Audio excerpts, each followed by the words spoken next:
Y la semana pasada empezamos a platicar acerca de la limpieza del templo. Entonces, si me acompaña, vamos a leer el pasaje.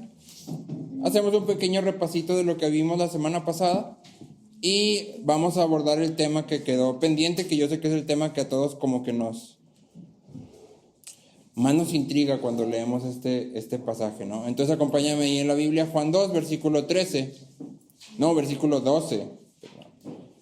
Y el versículo 12 dice: después de esto, Jesús bajó a Capernaum con su madre, sus hermanos y sus discípulos. Pero no se quedaron allí muchos días. La Pascua de los judíos estaba cerca y Jesús subió a Jerusalén. En el templo encontró a los que vendían bueyes, ovejas y palomas y a los que cambiaban dinero allí sentados. Y haciendo un látigo de cuerdas, echó a todos fuera del templo con las ovejas y los bueyes. Desparramó las monedas de los que cambiaban el dinero y volcó las mesas. A los que vendían palomas les dijo: quiten esto de aquí, no hagan de la casa de mi padre una casa de comercio. Sus discípulos se acordaron de que estaba escrito: el celo por tu casa me consumirá. Entonces los judíos le dijeron: ya que haces estas cosas, ¿qué señal nos muestras? Jesús les respondió: destruyan este templo y en 3 días lo levantaré. Entonces los judíos dijeron: en 47 años fue edificado este templo, ¿y tú lo levantarás en 3 días? Pero él hablaba del templo de su cuerpo. Por eso, cuando resucitó de los muertos, sus discípulos se acordaron de que había dicho esto y creyeron en la escritura y en la palabra que Jesús había hablado. Entonces, la semana pasada estuvimos platicando un poquito de esto, vimos un poquito del contexto y de todo lo que sucedió. Y si te acuerdas, aprendimos 3 cosas básicas que la limpieza del templo tiene para enseñarnos. ¿Sí? ¿Alguien recuerda cuáles eran esas 3 cosas? Adoración pura. Ajá, Dios está interesado, Jesús está interesado en una adoración genuina, ¿sí? En una relación, en una adoración genuina, no solo en ritos, ¿sí? ¿Qué era lo que estaba pasando? Se vendían animales porque se tenían que sacrificar animales, ¿sí? Pero al convertir toda esta zona en un mercado, la adoración no era una adoración genuina. Lo que realmente se sintiera simplemente era un rito, un cumplir con lo que la ley decía y se acabó, ¿sí?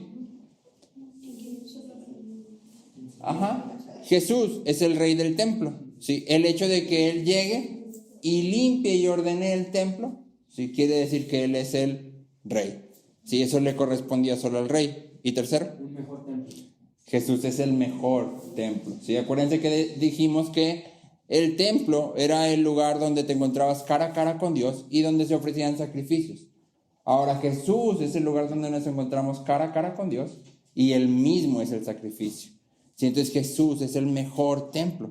¿Sí? El templo que ya no requiere una limpieza, porque te acuerdas que decíamos a lo largo de la Biblia, no es esta la única limpieza. ¿Sí? Hay varias limpiezas. Entonces Jesús es el templo que ya no requiere ser limpiado una vez más, sino que Él mismo purifica a aquellos que se vuelven parte del templo. ¿Sí? A ti y a mí como piedras vivas dentro de este edificio. ¿Sí? Pero el tema que cuando todos leemos esto de las limpiezas nos intriga es cómo Jesús pudo hacer todo esto, cómo pudo hacer un látigo, cómo pudo voltear mesas, cómo pudo correr y no pecar. ¿Sí? ¿Cómo hizo todo esto sin pecar? ¿Sí? Esa es como la pregunta que a todos nos queda así como, ¿y qué significa entonces para nosotros? ¿Qué tanto yo puedo ser enojado y seguir siendo un enojo sin pecado, ¿verdad? En las Crónicas de Narnia hay una escena que creo que encaja muy bien. Y C.S. Lewis dice que, te voy a súper resumir, pero Edmund y Lucy están volando en una aventura, de repente llegan a una planicie donde es completamente todo verde y lo único que se alcanza a ver es una mancha blanca, así chiquita. Y no alcanzan a distinguir qué es esa mancha blanca. Entonces deciden acercarse. Bajan, se acercan y cuando llegan es una ovejita. Blanca, blanca, blanca como la nieve. Y está cocinando un pez. Y los invita a desayunar. Y entonces pues Edmund y Lucy se quedan a desayunar con la ovejita. Y empiezan a platicar con la ovejita acerca de cómo llegar a la tierra de Aslan, al cielo, ¿sí? Y entonces mientras están platicando con la ovejita acerca de cuál será el camino para llegar a la tierra de Aslan, C.S. Lewis narra, dice: su manto blanco como la nieve se transformó en rojo dorado. y su tamaño cambió y se convirtió en el mismísimo Aslan, elevándose por encima de ellos a la vez que proyectaba haces de luz desde su melena. Entonces lo que Edmond y Lucy encuentran como una ovejita al principio, en realidad es Aslan mismo. Y lo que Luis está tratando de dar aquí es, Jesús es el cordero, pero también es el león. Sí, estas dos cosas representan a Jesús. Y es lo que vemos justamente en este pasaje, ¿no? Decíamos en el primer milagro, vemos a Jesús haciendo una obra de generosidad inmensa, al convertir el agua en vino, y no nada más decir, bueno, ten, aquí tienes una jarra de vino, pues aguántale en lo que consigues otro, sino convertir litros y litros y litros de agua en vino. Pero luego de repente vemos aquí, y ya no se ve tanto como un cordero, se ve más bien como un león. Y es importante que tú y yo entendamos que Jesús, que Dios, es ambas cosas. Dios es generoso y es bondadoso, pero también es fuego consumidor. La Biblia lo describe así. No podemos quitarle una cosa a Dios, no podemos pintarlo como nada más amor, porque entonces ese ya no es Dios. Y no podemos pintarlo como nada más ira, porque ese ya no es Dios. Sí, las dos cosas habitan en Dios. Entonces, por lo general, en nuestras mentes, Jesús suele ser una persona muy serena. No sé tú cómo te imaginas a Jesús andando por Jerusalén. 3 años, ¿qué te imaginas? Que ande tranquilo todo el tiempo, hablando con una voz apacible todo el momento. Fui alguna vez con un doctor que su voz era como de comercial. Mira, Aarón, esto que te está sucediendo es algo normal. Y esa era su voz todo el tiempo, y era así como... Me sentía que me estaban poniendo un video así de la tele, y yo decía, ok, está bien. Entonces yo creo que muchas veces tú y yo nos imaginamos a Jesús así, sí. Pero cuando tú y yo abordamos la Biblia y los evangelios sobre todo, y empiezas a ver con atención, vas a ver que en realidad Jesús no hablaba así, sí. Claro que había amor en sus palabras, pero no estaba todo el tiempo zen, sí. Ese no es Jesús.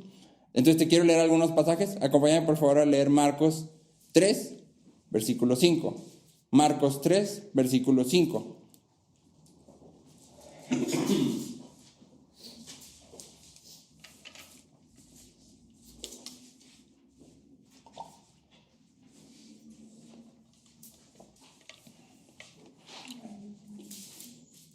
Dice el versículo 5.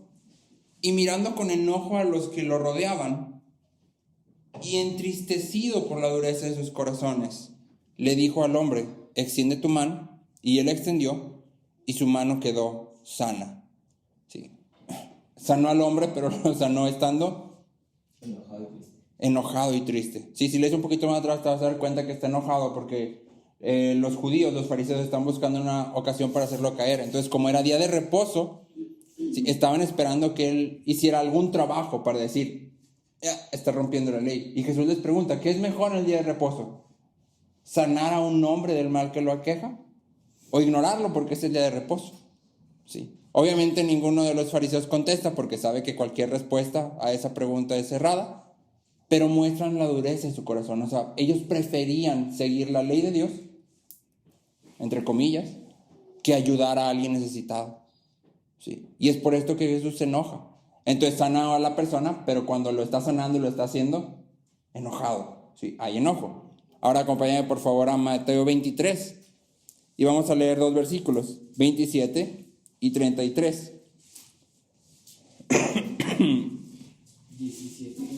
27 y 33. Mateo 23, versículos 27 y 33. Y quiero que te imagines cómo estaría Jesús diciendo estas palabras. ¿Sí? Estaría zen. Dice, ay de ustedes, escribas y fariseos, hipócritas que son semejantes a sepulcros blanqueados. Por fuera lucen hermosos, pero por dentro están llenos de huesos de muertos y de toda inmundicia. Versículo 33. Serpientes, camada de víboras, ¿cómo escaparán del juicio del infierno?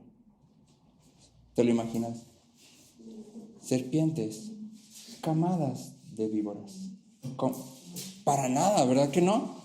Sí, y el problema no era que estas personas fueran en sí mismas nada más, ay, es muy malo y hay que... No, eran los líderes religiosos, lo que ellos le imponían al pueblo, en cierta forma, formaba al pueblo, ¿sí? Y entonces Jesús responde en ira, ¿sí? Y hay otro pasaje más, que me gusta específicamente. Acompáñame por favor a Juan 11. Digo, hay muchos, te estoy aquí nada más sacando a algunos.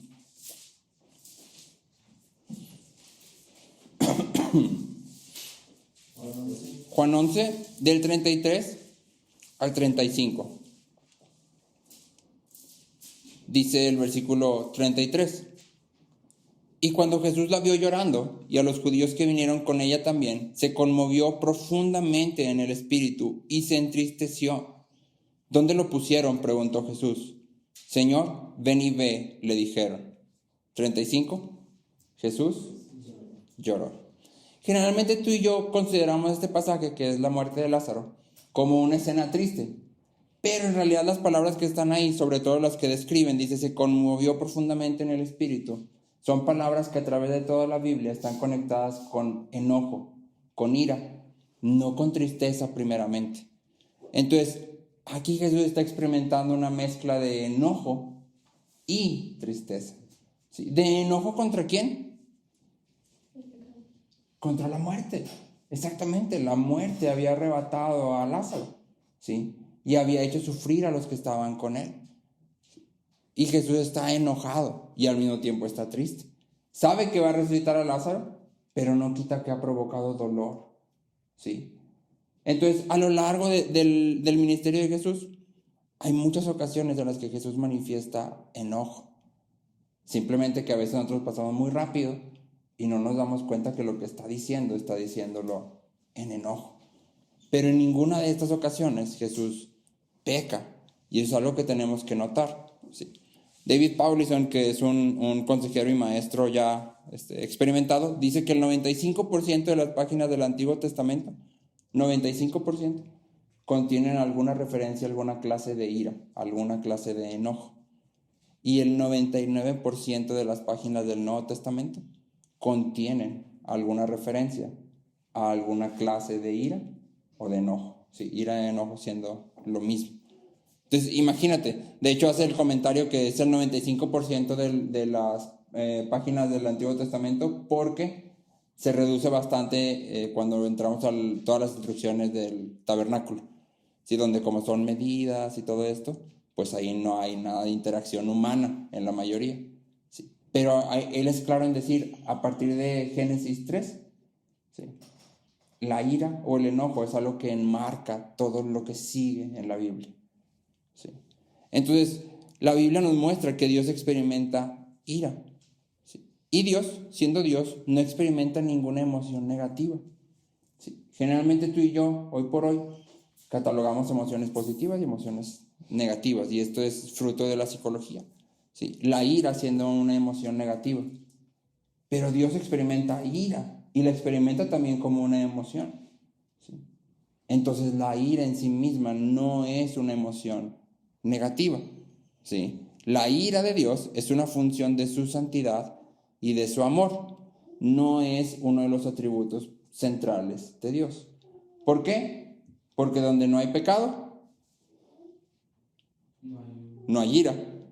Si no hay pecado, no hay ira. Pero siempre va a haber amor. Quito el pecado, desaparece la ira.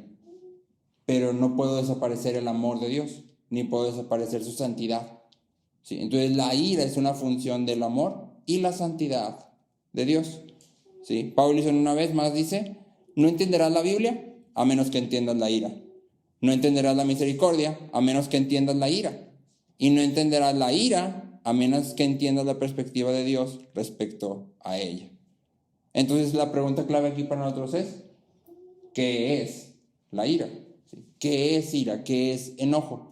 Y voy a estar usando estos dos intercambiablemente. Ira y enojo es exactamente lo mismo. En nuestro diccionario, ira significa enfado muy violento. Pero esta definición no cuadra con lo que vemos como la ira de Dios manifestada, ¿sí? Entonces, a la luz de la Biblia, vamos a definir ira como, es una definición larga, una postura activa en contra de aquello que se juzga incorrecto, ¿sí? Ira es una postura activa en contra de aquello que se juzga incorrecto. ¿Sí? La ira es la reacción natural a la injusticia. La ira es la reacción natural a la injusticia. ¿Sí? Entonces, ira es esencialmente decir, estoy en contra de esto o de aquello. ¿Sí? Ira es esencialmente decir, estoy en contra de esto o de aquello. Y toda expresión de ira tiene una secuencia, a veces no clara, a veces revuelta, pero está. ¿Sí? Son 3 pasos: juicio, postura, acción. Juicio, postura, acción. ¿Sí? Entonces vamos a regresarnos a la escena de Jesús en el templo, ¿no? Jesús entra al templo y se encuentra con que la parte que era conocida como la corte de los gentiles estaba llena de vendedores y de cambiadores de divisas. ¿Sí?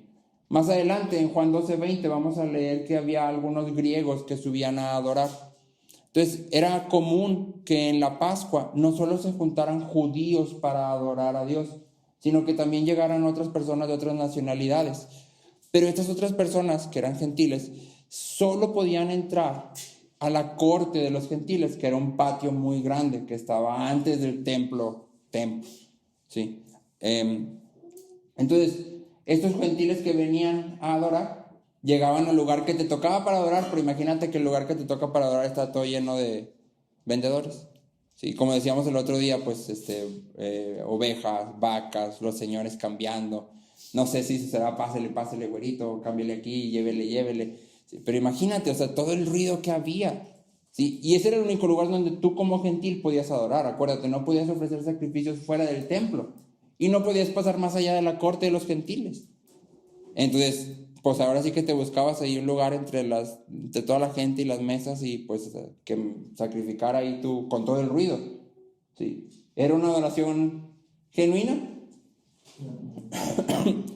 Tal vez sí, si tú lo hacías con tu corazón y era el único medio que había, pero no era una adoración correctamente desarrollada, no por ti, no por el gentil, sino porque el pueblo estaba menospreciando a los gentiles.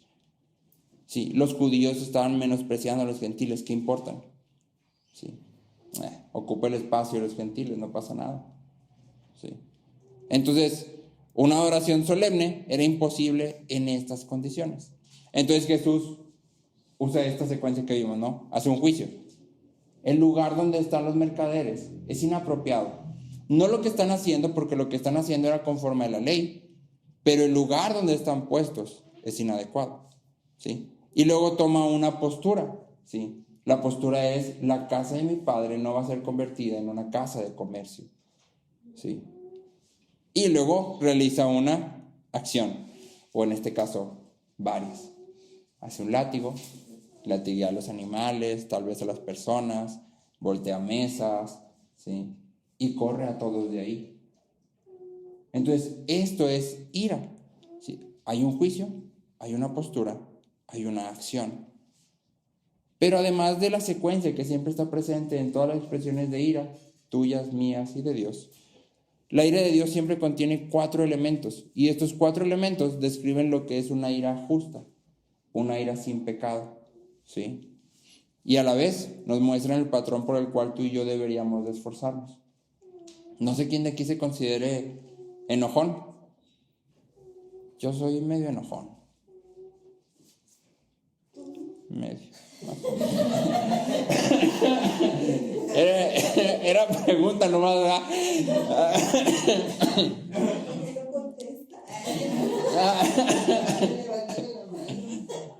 Pero, aun cuando no te consideres enojón, en realidad todos nos enojamos.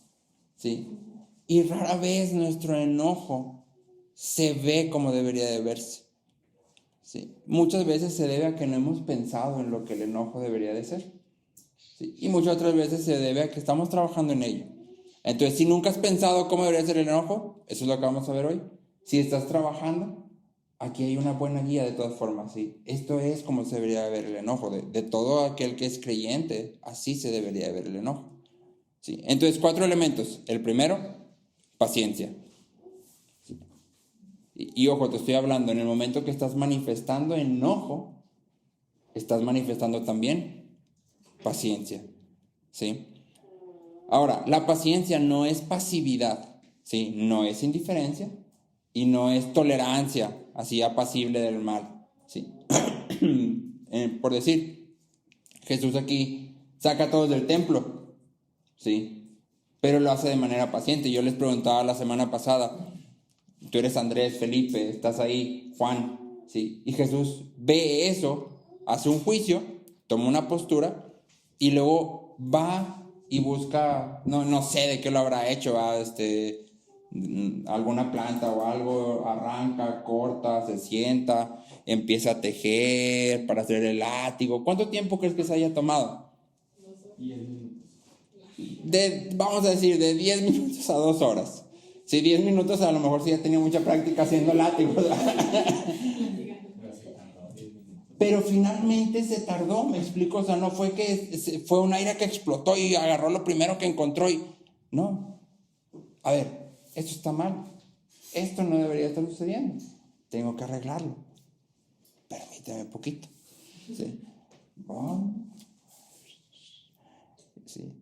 Ya quedó. Ahora sí. ¿Qué estábamos? Sí. Está manifestando ira, pero al mismo tiempo paciencia. Porque también, aparte de que lo saca. No los mata, no los condena eternamente. No, los saca. Les da oportunidad de arrepentirse. ¿Sí? Sigue siendo paciente. Entonces la paciencia está de acuerdo con la evaluación moral de la ira. Es decir, la ira dice, esto está mal. Y la paciencia dice, sí está mal, pero calmado. ¿Sí? La paciencia es lenta para llegar a la ira expresada. En 2 de Reyes 17:18 dice, 2 de Reyes 17:18, y el Señor se enojó en gran manera contra Israel y los quitó de su presencia. Solo quedó la tribu de Judá. Sí, aquí está haciendo una referencia al exilio asirio.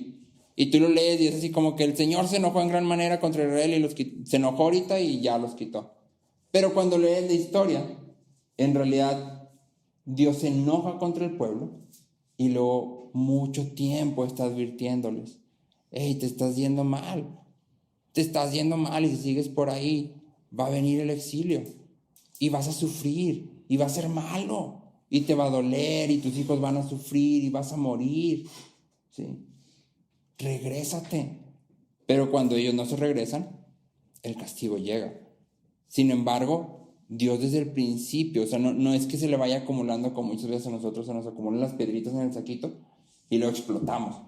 No, Dios desde el principio está manifestando ira, pero ira con paciencia. Y tiene justa razón, porque cuando tú y yo vemos por qué se enojó, tenía razón en enojarse. Sí, en este mismo capítulo se describen las razones por las cuales Dios se enoja. Y una de ellas es que el pueblo ofrece a sus hijos, a sus bebés, en sacrificio a Moloch. ¿Sí? Y esto ya lo hemos platicado, pero básicamente lo que hacían era calentar metales al rojo vivo, bailar alrededor de los metales haciendo muchísimo ruido y aventar a los bebés al metal para que murieran. Y el ruido era para no escuchar cuando lloraban. Entonces, obviamente Dios estaba en todo su derecho a enojarse. De hecho, hubiera sido incorrecto que Dios no se enojara, ¿no? O sea, si Dios no se enoja, tú hubieras dicho, algo está mal con Dios, ¿cómo no te vas a hacer enojar eso? ¿Sí? Pero aunque está enojado, manifiesta paciencia. Hay oportunidad de arrepentirse. ¿Sí? Entonces, primero, paciencia. Segundo elemento, perdón. Se va poniendo más difícil, ¿verdad? Entonces, cuando manifestamos enojo, lo debemos de manifestar con paciencia y con perdón. ¿Sí? El perdón significa mirar al mal directo a los ojos, llamarlo por su nombre, sentir su punzada, ¿sí? Y actuar injustamente en retorno. En lugar de darle lo que se merece, damos lo que no se merece. ¿Sí? Pero aquí hay una nota importante. Perdonar no significa ignorar el mal. ¿Sí? Perdonar no significa decir, no pasa nada. Estamos muy acostumbrados a hacer eso. Oye, ¿me perdonas? No pasa nada. Cuando sí pasa. ¿Sí? O simplemente dejarlo ahí pasar y ya al día siguiente hacemos como que no pasó nada, todo está bien. O sea, ayer estuvimos enojados, pero hoy ya nos contentamos. Nunca nadie habló, pero ya nos contentamos. Eso no es perdón. Sí, porque perdonar implica ver el mal al ojo, o sea, directamente, esto fue lo que pasó y me dolió así y sentí esto. Sí, y esto fue lo que hiciste tú y esto fue lo que hice yo y te pido perdón por esto y por esto y por esto, sin excusas. Sí, justamente es lo que Dios hace. En el Salmo 103, versículo 10, si alguien me ayuda a leerlo, Salmo 103, versículo 10, por favor.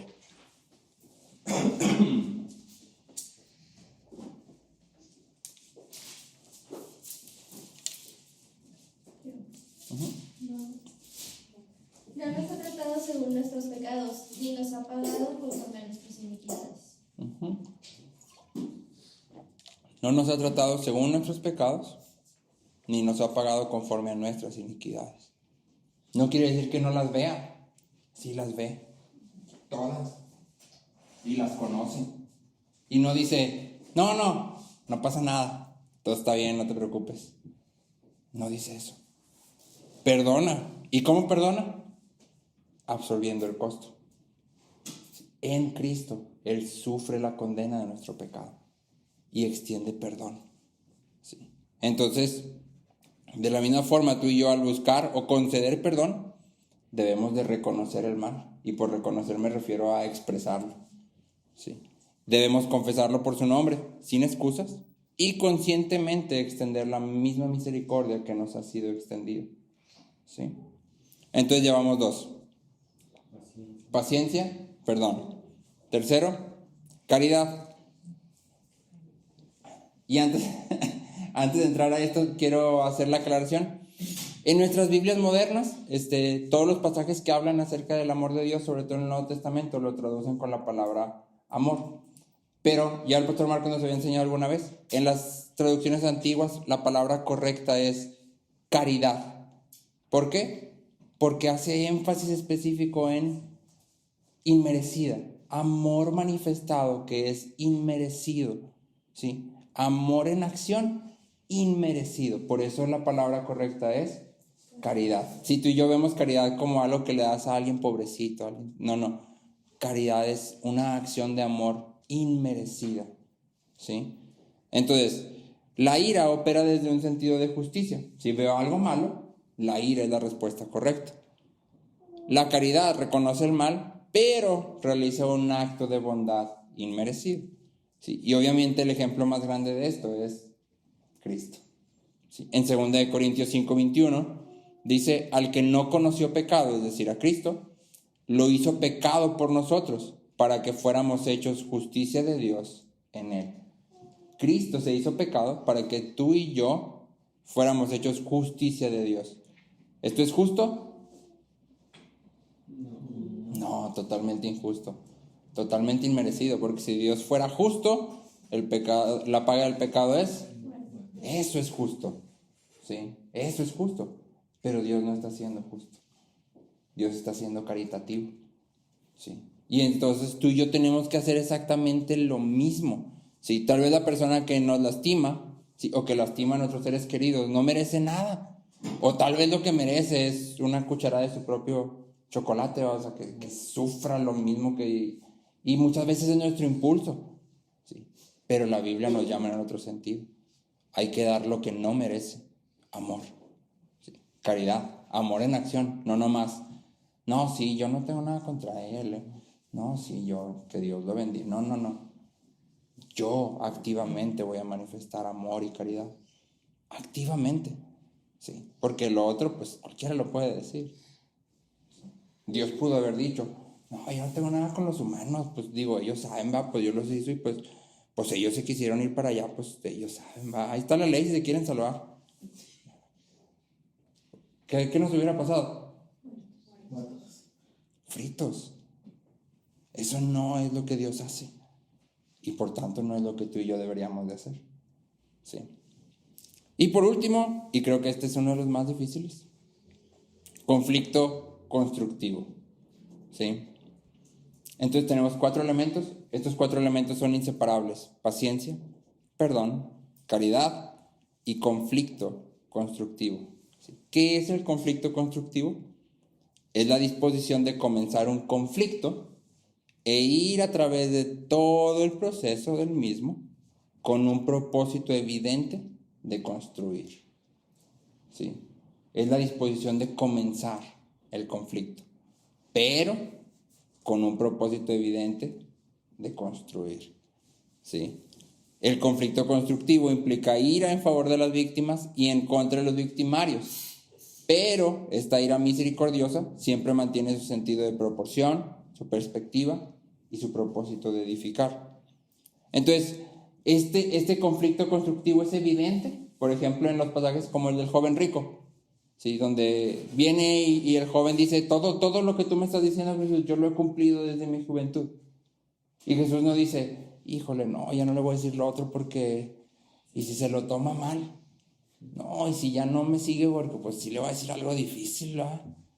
Sino que lo dice, ¿sí? Ok, ve, regala todo lo que tienes, despójate de todo, y luego ven y sígueme. ¿Qué está haciendo? Lo está confrontando, ¿sí? Obviamente el joven rico, la Biblia nos dice que se va triste, hay un problema en el corazón. Sí, pero ese problema se hace evidente cuando Jesús lo confronta. ¿Sí? Y lo podemos ver también en el pasaje de la mujer samaritana, y lo podemos ver en el pasaje que leímos de Marcos, es algo que Jesús hace continuamente, confrontar a las personas, pero nunca está buscando humillarlas, nunca está buscando probar que Él tiene la razón. ¿Sí? A ver, dime en qué me equivoqué, si tú estás... Nunca. Siempre está buscando construir. Esto está mal. Esto que estás haciendo está mal. No va por ahí. Sí. Vamos a construir. Sí. La confrontación siempre es una expresión, o debería de ser una expresión de amor. Siempre. Sí. Entonces, obviamente así se ve la ira en Dios, que muchas veces no se ve así en nosotros, ¿verdad? La ira es algo con lo que todos nosotros lidiamos y surge desde nuestro corazón, ¿sí? Y la forma en que expresamos nuestra ira es un síntoma de quién es nuestro amo, de quién es nuestro Señor.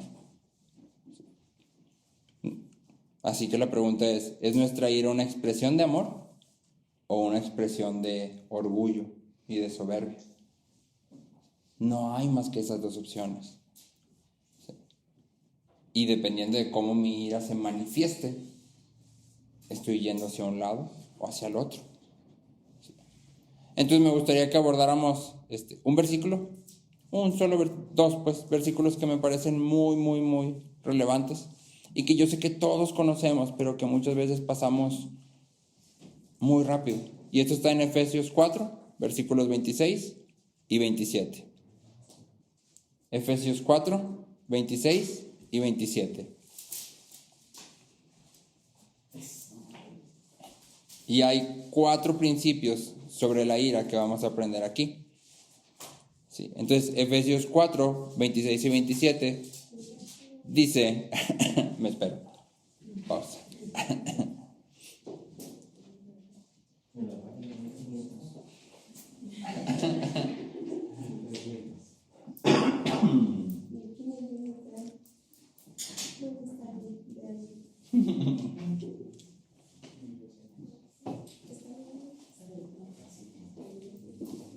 Dice Efesios 4, versículos 26 y 27. Enójense, pero no pequen. No se ponga el sol sobre su enojo, ni den oportunidad al diablo. ¿Sí? Entonces, 4 principios. Primero, enójense. ¿Sí? Enójense. ¿Sí? Es decir, hay momentos en que enojarse es correcto. De hecho, hay momentos en los que si no nos enojáramos, quiere decir que algo está mal en nosotros. ¿Sí? Dice un autor, cualquiera que se mantenga indiferente ante el abuso de los más débiles, la explotación infantil, las injusticias del mundo, etcétera, etcétera, no es un cristiano genuino. ¿Sí? El enojo es parte de la imagen de Dios en nosotros. Simplemente que está tintado por el pecado. ¿Sí? Y necesitamos reenfocarlo. Es parte de lo que Cristo viene a redimir en nosotros, ¿sí? No viene a desaparecer el enojo, sino viene a desaparecer las malas expresiones de enojo. ¿Sí? Las expresiones pecaminosas de ira deben de erradicarse de nuestra vida, ¿sí? Entonces el primer principio es: enójate. Hay momentos en que debemos de estar enojados. Estaba leyendo una revista de consejería y contaban la historia de una señora que su esposo la engaña. Y entonces la señora llega a la oficina de un consejero y está llorando. Pero está llorando y ella le dice: estoy muy enojada. O sea, estoy sumamente enojada y lo quiero perdonar. Sé que es lo que la Biblia nos llama y sé que Dios puede restaurar nuestro matrimonio y todo, pero estoy muy enojada. O sea, es una ira que no puedo apagar. Y la respuesta del consejero fue: qué bueno que estés enojado. Estaría mal si no estuvieras enojado. Lo que hizo tu esposo es incorrecto, es injusto. La ira es una respuesta correcta. Ahora, ¿cómo manifestamos esa ira? Es el punto de todo esto, ¿sí? Pero la ira no es mala y quiero ser enfático en eso. El enojo no es malo. Ojo, la ira como la estamos definiendo nosotros, ¿sí? Porque recuerda, la ira definida por el diccionario es enojo muy violento. No va por ahí, ¿sí? Ok. Segundo principio que debemos de aplicar sobre nuestro enojo. Dice: enójense, pero no pequen. Es decir, al enojarnos, no debemos pecar. ¿Sí? No toda expresión de ira es pecaminosa y sin embargo debemos de tener cuidado en cómo la expresamos. Y aquí hay algo muy interesante, porque no sé si tú has leído alguna vez algún mandamiento en la Biblia que diga: regocíjate pero no peques, llora pero no peques. No, específicamente es: enójate pero no peques. Porque en el enojo, en la ira, hay algo de lo que debemos de tener cuidado. ¿Sí? Más que en otras expresiones de emoción, en la ira debemos de tener cuidado. ¿Sí? Y no pecar con nuestro enojo incluye varias cosas, pero básicamente debemos de entender que el enojo cristiano no crea víctimas. El enojo cristiano no crea víctimas. ¿Sí? Ni yo soy una víctima y por eso estoy enojado, porque me faltaron al respeto, porque me engañaron, porque ¿sí? Ni victimizo a la otra persona con mis palabras. Es que tú eres aquí y allá y fuiste y no hiciste y yo sí hago ¿sí? El enojo cristiano reúne aliados para la gloria de Dios. Razona con los demás, dándoles una oportunidad de responder bien. En el mismo capítulo de Efesios, en el versículo 32, Pablo dice: sean más bien amables unos con otros, misericordiosos, perdonándose unos a otros, así como también Dios los perdonó en Cristo. La palabra que aquí Pablo usa para amable es exactamente la misma palabra que Jesús usa cuando dice: mi yugo es fácil. ¿Sí? Amable y fácil, exactamente el mismo. Entonces, ser amable significa hacer la situación tan fácil como puede ser para los demás. Entonces, cuando tú y yo estamos enojados, nuestro enojo tiene que ser tal que sea muy sencillo platicar con nosotros, razonar con nosotros, llegar a una solución con nosotros. ¿Sí? Si mi enojo me domina de manera que nadie puede hablar conmigo y yo tengo la razón porque... ¿sí? Ese ya no es una expresión correcta de enojo. ¿Sí? La ira egoísta y necia hace justo lo opuesto. Entonces, punto clave, la ira cristiana busca traer reconciliación. ¿Sí? La ira cristiana busca traer reconciliación. Algo que me llamó la atención de Efesios 4, del versículo que estamos leyendo 26 y 27, es que está basada en el Salmo 4. ¿Sí? Y en el Salmo 4, por todo lo que sabemos, lo escribe David mientras Absalón lo está tratando de derrocar y matar. Y es bien interesante, no sé si has leído la historia, pero bueno, Absalón primero dice que le roba el corazón del pueblo a su papá. ¿Sí? Entonces todo el pueblo está del lado de Absalón. Luego planea y empieza a perseguirlo. David tiene que salir corriendo. y sale con unas cuantas personas que van junto con él. ¿Sí? David les dice a sus generales, cuando vayan y peleen y encuentren a Absalón, sean gentiles con el muchacho, o sea, no lo maten, trátenlo con gentileza. Imagínate el corazón de David, o sea, mi hijo me quiere matar. Sí, y él de todas formas dice, cuando lo encuentren, sean gentiles con él. Sí. Y luego David va caminando, ya huyendo en medio de todo este alboroto. Y la Biblia narra que están como en me imagino que están caminando y hay como una parte alta en el camino. Y hay una persona en la parte alta maldiciendo a David y arrojándole piedras. Sí. Y David sigue caminando. Y uno de los que están con David le dice, o sea, déjame, ahorita subo y lo mato y se acabó. Sí. Y David le dice, no, porque quizás Dios tenga misericordia de mí, déjalo. Y entonces David va caminando humillado porque su hijo lo está persiguiendo, dolido, humillado porque lo están humillando, y sin embargo dice, espera. Y entonces David llega en la noche y en el Salmo 4 dice, callen delante del Señor, mediten en sus camas, ¿sí? Enójense, pero no pequen. Y entonces esta es otra vez una expresión de ira sin pecado. Seguramente David tenía enojo, ¿sí? Pero su enojo nunca se manifiesta en buscar su propio bien, en traer justicia por su propia mano. ¿Sí? Su enojo se manifiesta en una confianza de que Dios sigue teniendo control de todas las cosas, ¿sí? Y que si esto es lo que le toca vivir por lo que Él ha hecho, esto es lo que le toca vivir por lo que Él ha hecho, ¿sí? Muy bien, tercer principio, y este sí está fácil, no se ponga el sol sobre vuestro enojo, ¿sí? Y esto quiere decir lo que dice ahí. Nunca debemos dejar que el enojo se fermente, no debemos de dejar que se quede ahí, ¿sí? Mucho menos debemos ir a dormir enojados, ¿sí? Ni con tu cónyuge, ni con tus hermanos, con tus papás, con tus amigos, no debes de ir a dormir enojado. Pero la expresión no se ponga el sol sobre vuestro enojo no es nada más, no te vayas a dormir enojado, pero sí puedes estar todo el día enojado. No. Sí, no lo dejes ahí. El llamado es no lo dejes ahí. Sí, hay que arreglarlo. Sí se vale tomar un tiempo para respirar, pero ese tiempo cada vez debe reducirse más y más y más y más. ¿Por qué? Porque mi enojo cada vez debe de verse más como el de Dios. Y entonces cuando mi orgullo se vea herido, la reacción no va a ser enojo, porque el enojo no se trata de mí, de lo que yo creo que yo merezco, ¿sí? O de lo que creo que los demás deberían de hacer y no hicieron. Entonces, esta no es una sugerencia, es un mandamiento directo, que no se ponga el sol sobre su enojo, ¿sí?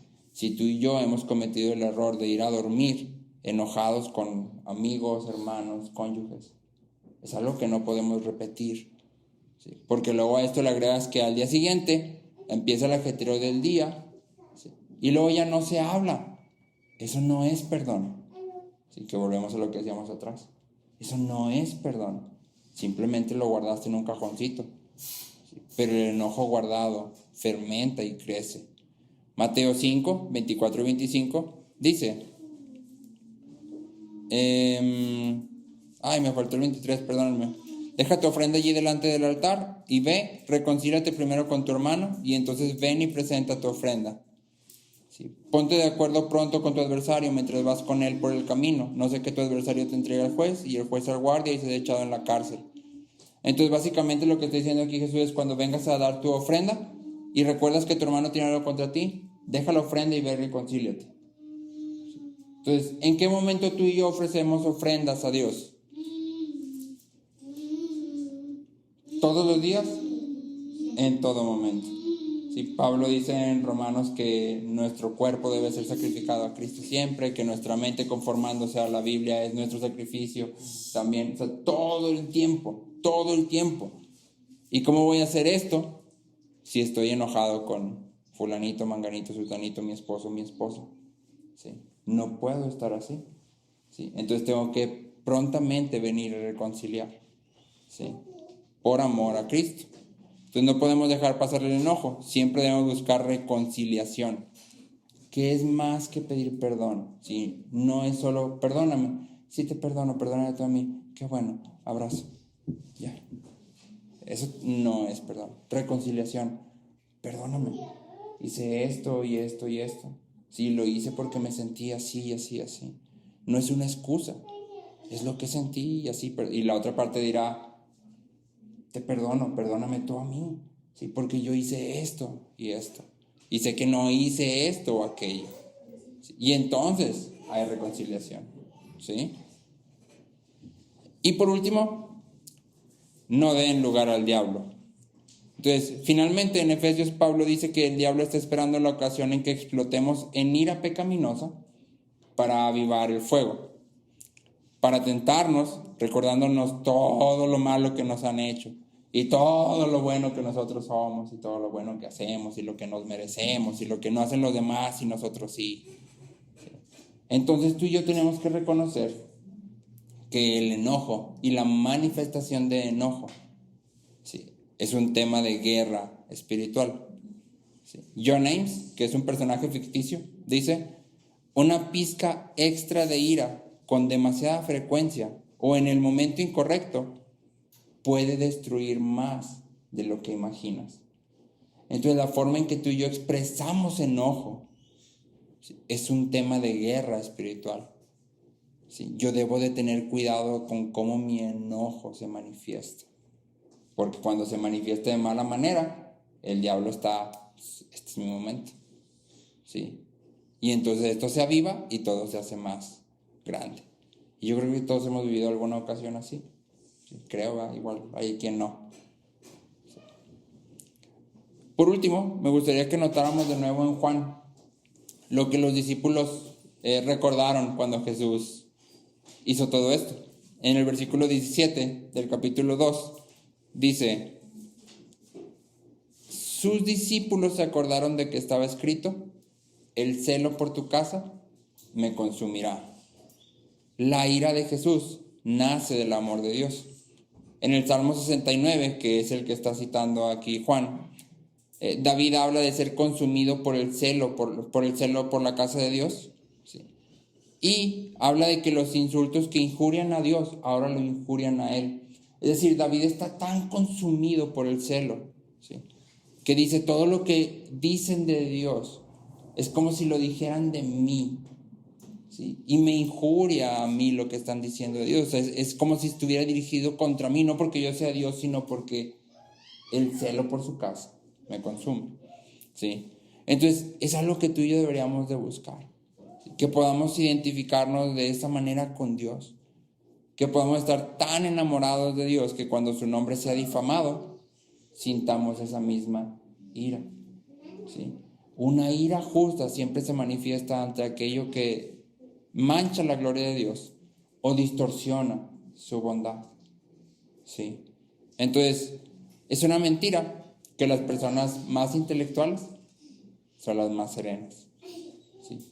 No sé por qué es una imagen que ha estado en nuestra mente. Es una persona muy intelectual, nunca se alebresta, pero bíblicamente es una mentira. ¿Sí? Hay cosas por las que debemos de enojarnos, pero enojarnos correctamente. ¿Sí? Entonces tú y yo debemos de orar para que seamos conocidos por nuestro odio del pecado y de la idolatría. No debemos de armar el látigo y lo andar latigando a todos allá, porque no somos tan santos como Cristo como para hacerlo. Pero sí debemos armar el látigo y luego aplicarlo nosotros mismos. Hey, ¿qué estás haciendo? ¿Qué hay en tu corazón? Porque tu ira se ve así. ¿Ante qué estás respondiendo? ¿Sí? Oremos que seamos personas tan celosas, tan desbordantes, tan ardientes, tan llenas de la presencia de Dios, ¿sí?, que nada puede entrometerse entre una adoración genuina y nosotros, ni siquiera el enojo, que busquemos siempre reconciliación de manera pronta, ¿sí? Pero algo que decían todos los autores que leía respecto al enojo es que hay una sola forma en que tú y yo podemos manifestar enojo de manera correcta. Y es cuando experimentamos el enojo expresada de manera correcta hacia nosotros. Es la única forma en que tú y yo vamos a poder manifestarlo de manera correcta. Cuando alguien primero lo manifiesta de manera correcta hacia nosotros. Que se enoje con nosotros, pero su expresión de enojo hacia nosotros sea la adecuada. Y entonces vamos a poder nosotros repetir. La buena noticia es que ya tenemos una expresión de enojo hacia nosotros correcta. La de Dios. Dios está airado con el pecado. Y obviamente estaba airado con nosotros. Y lo expresa. ¿Cómo? Enviando a su Hijo. Enviando a su Hijo a morir por nosotros a la cruz. Y luego extendiéndonos perdón. Y entonces cuando tú y yo volteemos a ver eso, podemos decir, Él hizo eso conmigo y lo que yo hice es peor que cualquier otra cosa que me pudieran hacer a mí o a cualquiera. Puedo expresar el mismo tipo de enojo.